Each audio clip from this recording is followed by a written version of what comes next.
Good morning.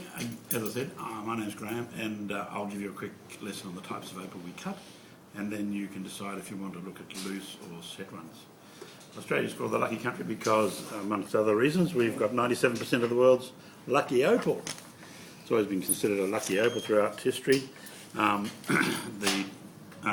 world's first gemologist, Pliny the Elder, said that the opal was the only gemstone with the red of ruby, the blue of sapphire, the green of emerald, and the purple of amethyst, all scintillating in one magnificent gemstone. And red has got a rainbow trapped inside. That's what opal has, because it takes white light and splits it into the colours of the spectrum through a diffraction grating. This makes it a unique thing in the gem world.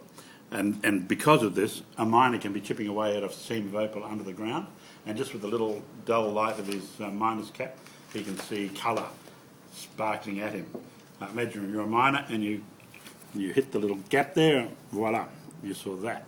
And that's how opal comes out of the ground. This has not been polished at all, and that's just the way opal is. It doesn't have to be faceted or polished before it'll sparkle and scintillate. And instead of having a monocolour, which other gemstones have, it's multicoloured with all the colours of the spectrum, the 7 colours of the spectrum, plus combinations of them in intricate and variable patterns, so variable that there is about literally as variable as fingerprints, so they're always different. And that's the best way you can spot a fake. Fake opal is usually all the same. You can see all the same type of opal, just one colour, one pattern, and you know straight away that it's not real if there's a range of that being shown to you. Opal's rare compared to other gemstones. For every 130 million diamond carats that are cut and on the market, there's only 1 million carat of opals, and for every 80 million carats of Tahitian pearl that are cultured, there's only 1 million carats of opal. Anecdotally, if tanzanite's rarer than diamond and there's 100 miles of tanzanite mines currently, opal's only got 20 miles, so we can assume that opal, if tanzanite's 1,000 times rarer than diamond, particularly black opal would be 5,000 times rarer than diamond.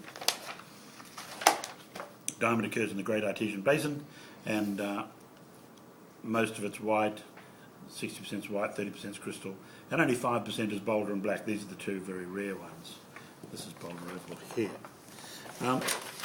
Opal is 60% white, which is this one here, white opal. The white is magnesium oxide inside the crystal opal, gives it a white appearance. White opal is a bit like a rainbow in front of a white cloud in the sky. It's basically got the same appearance, but it's still got the rainbow colours. 60% of the opal that's mined is white, and when we cut white opal, and we cut them all, white, crystal, boulder and black, we get a yield of 50% with a 50% loss factor. And that's generous. It's 10 times more than we get out of boulder and black. Crystal opal is 30% of the opal mined.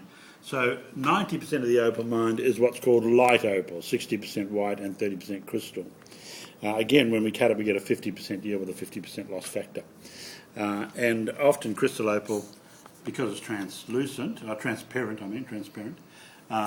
the colour goes skin to skin right through the opal. So it's the sort of material that we use to make doublets and triplets. Because of its transparency, it can be enhanced very easily with a dark background. That's why you don't see a lot of crystal opal on the market. But certainly most of what you see on the market is white or crystal and collectively called light opal. Remember their rarity. We're still, even though we're talking about 60% white and 30% black, we're still talking about opal being less than 1% of all the gemstones mined in the world, less than 1% by quite a considerable amount.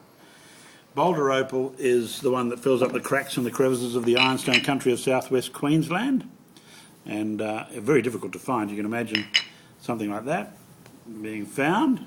No evidence at all until it starts to be slabbed, and slabbing this, we saw a split occurred, and we tapped it with a with a chisel and a hammer and split it right on the seam. And that's what we call a boulder opal split. I'll pause that. Yeah. So boulder opal only makes up 5% of the opal that's mined. and it's the one that's very difficult to get because of the restrictions in Queensland.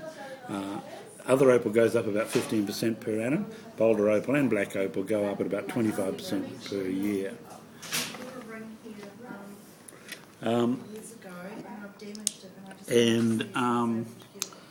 Black opal is again only 5% of the opal that's mined, and so it's the very most expensive one. This one here, and because it's not black, although it's called black opal. It's really valuable when it's got red, orange, yellow, green, blue, indigo, or violet sitting on top of the black base, which is what makes it black opal. The iron oxide in the back, and yes, as you can see the colours there, the N1 to N4 is the best black opal, and the rest starts into dark and light opal through to N9, and you can see the difference that the background colour will make to the same opal, which is in that sequence there on the top, the green or the red, all the same opal with different base colours. So the black opal's the really precious one that is in huge demand, along with boulder opal, because they're just so very hard to come by. Just to talk about their value, they're relatively increasing in a mathematical progression. So if a white opal had a value of 100, a crystal would be 200, a boulder would be 400, and a black opal would be 800. So they double through each of those categories. We make opal doublets when we take crystal opal and join crystal opal together with a dark base. We always use silicates when we make up the base, so the base in this case is boulder opal. This one here is made with a boulder opal, the ironstone base from the boulder. So it's a boulder opal backing, and that of course is a silicate, and naturally opal's a silicate, hydrated silica, so the two silicates together will expand and contract together because they've got the same coefficients of expansion, and they won't delaminate. And we offer a lifetime guarantee for our doublets and our triplets. They will never delaminate. That's a lifetime guarantee.